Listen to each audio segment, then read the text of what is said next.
There's a family of if functions that can be really useful to learn. So along with if, there's also SUMIF, average if, count if, max ifs, min ifs, and if error.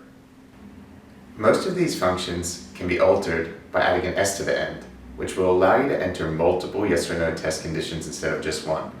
For example, ifs will allow you to enter multiple test conditions instead of just the original one in the if function.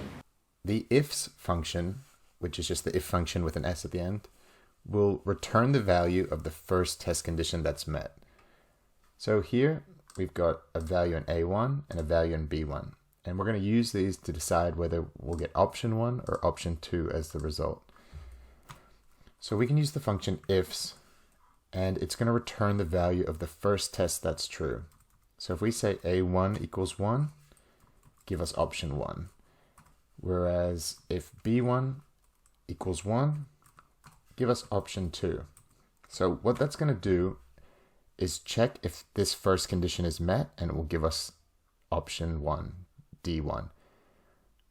Whereas if this is not met, it will then check for B1 equals 1, and it will return that value. So it will return the first value of the test condition that's met.